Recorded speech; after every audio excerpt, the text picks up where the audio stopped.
because I want to ask Rachel about her crazy life recently. I want to talk about Sailboat. Oh boy. Oh, I'm out in the waves, I'm hoping and praying, please let this wind blow me home. 'Cause night after night there's an empty horizon, my God, how I feel so alone. And sometimes life, most times I feel just like a sailboat. All right, so some of these lyrics, I feel just like a sailboat. I don't know where I'm headed, but you can't make the wind blow from a sailboat. I've seen the sun. I've felt the sun. If I've felt the rain on my skin, I've been lost and found. Yeah, mostly I've been waiting. I'm out in the waves and I'm hoping and praying, please let this wind blow me home. And night after night, there's an empty horizon. My God, do I feel so alone. But sometimes in life, and most times, I just feel like a sailboat. Rachel, I don't think this... you probably don't relate to this at all, huh? Well, it's funny that you said that, Mike, just because I remember the first time I heard this song, and it probably was well after it actually came out, but just because I was in this, like, I need to listen to everything by Ben and Cody and, you know, together, or excuse me, apart, and then suddenly they had a song together, and I was just like, is this praise and worship? What's going on? I'm, like, Googling the lyrics, and you're right, like, just the fact that, you know, mostly I've been waiting. Can you say story of my life, like, the entire time? Just, right? But I think that this is, like, this perennial theme of just, you know, especially when you get to this age of, like, after, high school, right? Because everything up until that point is pretty much more or less set for you. You know, you're going from one grade to the next, and then you're going from elementary to middle, and then middle to high school. And then from there, many people choose different paths for what happens after that, like post-secondary education. Some people take gap years, they go on to do missionary programs. They enter religious convents or monasteries, right? They do, like, all manner of things. But for the most part, it's a lot of waiting. It's a lot of seeking out, like, okay, what is it that I want to do? And for us as people of faith, you know, if we are really serious about, okay, what does God want me to do? What is my, like, and here's the big word, right? Vocation. If we're really serious about that, most of it doesn't come just, like, in the snap of a finger, now we know. And I think there's that temptation sometimes to think that by the time I get to this certain age, I'm going to absolutely know what I want to do and how it's going to look. But most times, I do feel like a sailboat that's just not tethered to anything, right? You're just kind of like going through the waves. And I feel like there's also that maybe misconception that if I am just kind of going through it, like, I'm being lazy, I'm not doing anything useful or productive. So it's holding that tension between the waiting and also giving ourselves grace to just, like, flow with the tides and just kind of gathering data, gathering information, and seeing, like, okay, as I'm sailing along, like, what am I seeing? What's really stirring within me?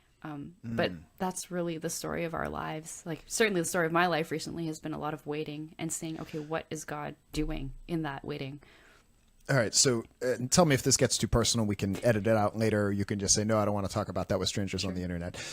But I'm going to ask, because that's my job. How does someone like you, like, clearly you're, you know, I think a lot of times we think, like, the you know, the priests and the sisters, you know, people that are, like, successful at life, they get married. And then if, like, you can't find someone, I think some people think that they have a religious vocation or something like that. And even when you see, like, a good looking priest, people call him, like, Father, what a waste, or something like that. Because there's kind of this stereotype that, well, if you can't get married, then you have a religious vocation. I'm not saying I believe that, but I think that's kind of a unhealthy idea that's out there. Like, you're pretty hip, Rachel. I think you're pretty cool. You, like, run a podcast and you're, like, smart and articulate, and you seem pretty wonderful. So how does young 20-something Rachel end up feeling called to join the sisters? Can you help us understand what that felt like? Right. And I think I want to acknowledge, too, what you just said there, Mike, about how there are so many misconceptions around, like, what do religious vocations look like? And of course, it's like I'm only speaking from my own experience and not as someone who has gone on to profess vows.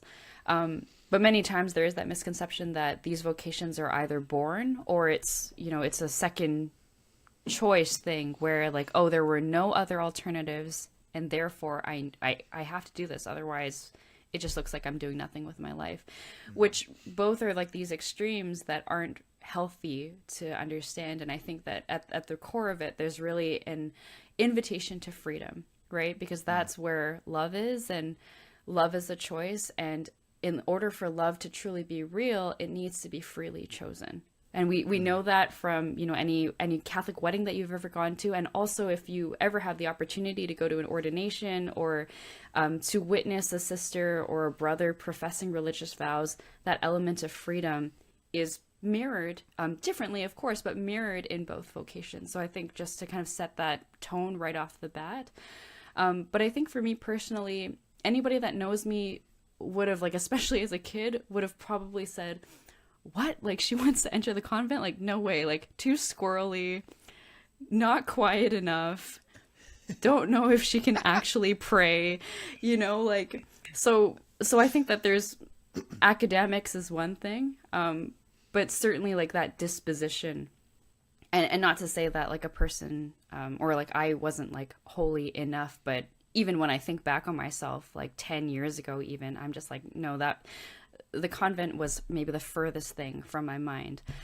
But I think like through a series of, you know, transformations in my own life, going through the typical ups and downs of, you know, there are really good seasons and then there's also really difficult seasons, and starting to learn a little bit more about what do I want, or what are the things that I'm looking for? What are the things that I'm tethering to my identity? But also, what is it that I'm seeking that I want to do, not just for myself, but for the world? Slowly, it's kind of like when you're running a race, like, or maybe not me running the race, but if you've ever watched horse racing, right? A lot of times those horses are wearing blinders. So if you think of yourself like running with blinders on, I think that as time was going on and as I was getting to know more about myself, more about who God is in my life, those blinders suddenly came off, and I was able to see what are some of those other movements in my life that were kind of running at the same pace as I was in that moment. And one of those things happened to be a potential for a religious vocation, and just seeing how some of the things that I studied in school, some of my personal interests, how that really was being presented in a different way through a particular congregation of religious sisters. They were doing the same sort of things that I was interested in, and like that was their whole service and ministry. So seeing that, oh, like this is a way where I can utilize the gifts that God has given me and serve the church in that way. So I think that that was really maybe the genesis of that. And then from there, it's like one thing to meet a community, but as I was told after my first come and see, one does not just go to come and see and then enter right away. And thanks be to God for that, because I think if I had entered in 2019 when I first met this congregation of sisters, I really don't know like where I might be right now. We might not even be having this conversation, but suffice it to say that the church, right, and like the church in her wisdom, these congregations, these vocation directors and spiritual directors in their wisdom are really tasked with guiding young women and young men with seeking out what is it that God is calling them to. And I'm so grateful for that, because like over the course of, you know, it was probably a 3-year process of just like really deep internal work, not only personally, but also in conversation with this vocation directress, and being able to see and kind of carve out together, like, is God really calling me to this? And also I think maybe the last thing I'll note is that the question was never, is God calling me to this forever? But is God calling me simply to make the next step? You know, a lot of times people talk about making the next right step, you know, and of course, like we could talk about, you know, committing to a lifelong thing, but I think that sometimes that in itself is a very daunting thing. And God, you know, coming down to speak to us at our language and coming down in humility to meet us where we're at. Many times he's not asking us to commit to something, you know, full send right off the bat, but simply just to enter into right now and this moment and just take the next right step. Thank you for sharing all that. I think there's a few things that I heard you say that resonated with me is, first of all, you were talking about going to the Come and See weekend. So different religious communities or dioceses will have these come and see weekends or events where you can kind of come and kind of test the waters, see what it's like. And before you like do an application and try to actually become a priest or a nun or whatever you're trying to do. Right. And I like what you said, that you don't just go and then they like take you away and you never come back.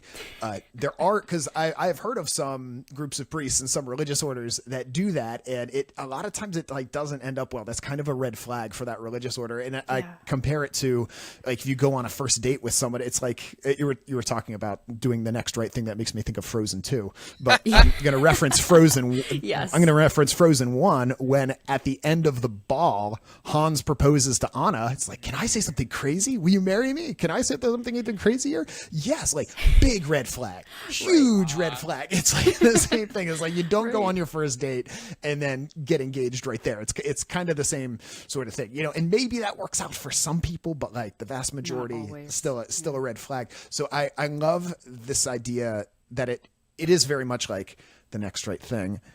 And waiting, right? You're in the sailboat. Sailboats are pretty slow. You know, you put your sail up and it's pretty slow. You kind of, and it's constantly adjusting in the sailboat. My dad loves to sail, and so I go with him a few times a year.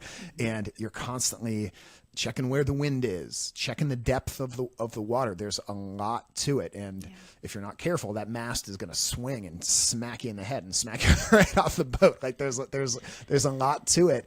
And I love it as a metaphor for God and listening to God, because there is a lot of waiting, but it's a very active sort of waiting. You were saying it's not just like, oh, am I being lazy? It's not just kind of forgetting about it. There's a very active sort of waiting, but yet not a waiting with a sort of anxiety. It's more of a surrender to, all right, well, let's see what the winds and the waves are like today. I very much associate with this song because I, in college, broke up with my girlfriend, decided I was going to discern pretty hard. And there was like a day I remember, it was the Feast of St. Therese in 2003. And I was in college and I was like, I told the priest who was our chaplain, I was like, God told me tonight in adoration that I'm meant to be a priest. And and I was expecting him to be like, yay, we get another, you know, and he was like, that's nice. Let's talk next week. And I was like, wait, what? And he's like, yeah, let's talk next week. Set up an appointment and we'll talk about it. We'll start doing some spiritual direction every couple of weeks. And I was like, oh, that wasn't as like romantic as I thought it was going to be. Like, I thought it was going to be like, Father, I've decided the Lord has spoken unto me. And then I was going to go off, and that's just not how it was. Trumpets blaring, you know? Yeah, trumpets blaring. And the I don't angels know, maybe it's like that for singing the people Hallelujah sometimes. chorus. Yeah. But most of the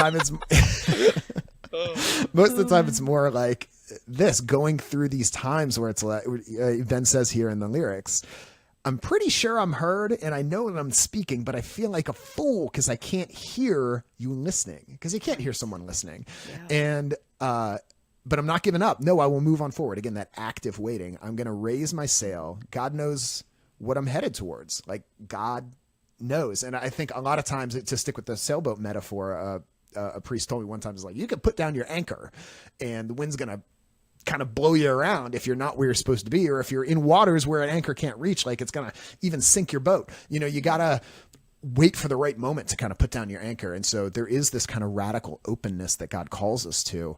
Mm-hmm. And there are moments in life where we commit, you know, and we commit to a religious life, you commit to a person that you're going to be married to. And like in my state of life, I have kids and a wife. So like I still am supposed to be open to what God's calling me to, but also I'm called to be faithful to what he has called me to and what I'm committed to. But especially for both of you young single people, like there is this radical openness that God calls you to, and it's wonderful and freeing and totally terrifying at the same time. 100%. So perhaps, Ethan, forgive me, I'm zeroing in on Rachel right now because I just am fascinated by her story. Absolutely.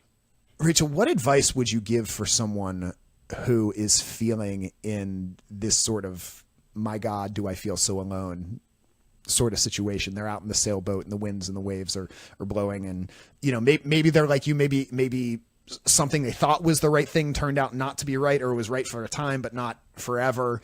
Maybe they lost a relationship or something like that. What advice do you have for someone who's in that dark night sitting in the wet sailboat, soggy? Yeah, I mean, this is as much sharing as it is maybe like preaching to myself also. But I think, first and foremost, it's like giving yourself that permission to feel and to be okay, I think, like with where you are at right now. Many times, and like kind of recognizing too that this will not be the last time, unfortunately, this will not be the last time that we feel like this discomfort, waiting, confusion, right? So just like being okay with this is where I'm at right now. And, for me, like I'm a huge proponent for, like that spiritual guidance. So being able to find people who you can rally around and who you can trust. So like finding a spiritual director, but also like a counselor too, to like talk through some of the things that you might be going through that, quite honestly, like spiritual direction should never be a replacement for any kind of like good counseling or good therapy. Just because like a lot of these times, like, as you were describing, Mike, the thing that we think, or the thing that we thought was the thing, when it suddenly kind of plays out a little differently, or it's almost like the rug has been taken out from underneath you, it can be such a disorienting place. And it can be like, was I misled the whole time? And in fact, it might also lead us to feel a little bit of distrust in God even. And I want to acknowledge that also, because that's a really real thing where it's like, God, like I thought you were leading me down this path. And I was so sure of it because I'm sure of you. So suddenly, like, why do I feel like I'm spinning my wheels, or I'm in this sailboat and there's just no land in sight? I can't see the horizon. So just being able to acknowledge that and even like bring those things to people that you trust. So yeah, like a spiritual director, a therapist, maybe friends who you like really, really trust. Even like I found recently talking to people who have been in a similar situation, who are, a few steps removed from the process, like maybe they've been out a few years and they are kind of quote unquote back on their feet. So just being able to talk through, it won't be an identical experience, but something similar enough where you can kind of have a sounding board off of. And I think maybe the last thing too is just being able to bring even what we feel like are those negative, quote unquote, negative emotions into that prayer. And just feeling like it's okay to express to God like your disappointments or your sadness, the confusion, just because I feel like many times, like for me at least, I find it very uncomfortable to bring the like be downer Rachel in chapel or be downer Rachel going to mass. Even though like God knows everything that's in my heart, God knows what I'm thinking, God knows that I'm pretty pissed off right now. And yet like I show up to mass and be like, okay, hi God. Thanks for the sunshine and it looks great outside right now. Like, the fall colors are looking really beautiful. Love it. But like deep inside, it's like a furnace like blazing. Torment. Exactly. It's just like, you know what it is. So it's, and yet like God loves all of me. So he sees kind of like what I'm putting out, but also what is deep inside. And I think that, many times like we're just so worried to be like this wrathful person because we think that if we show that, then God is going to be wrathful back to us. And it's taken me a long time, and I really thank Formation, like my time with the sisters, for showing me this, that it really is okay to just like bear everything and give everything to him, because there's really nothing that he can't handle. I think maybe more often than not, like I'm afraid of what I can't handle. And it's like the uncertainty, it's the anger, it's the frustration. And just being able to trust that, yeah, like I'm pretty sure I'm heard. I know that I'm speaking, and that's really all that we can do, is like just being able to put that out there at the feet of the cross and just be like, okay, Jesus, I really don't understand. I'm kind of pissed off right now. but I'm going to need you to take care of it. And it goes back to what you were saying earlier, Mike, about that like radical surrender and openness. And it's hard to get to. So being able to have that, I think, also goes hand in hand with being able to, some might say vent, but really be able to be in dialogue with other people who can kind of help us to move forward, to help us get us back on our feet. So, yeah. That is a perfect segue into a song that Ethan wanted to talk about called Flying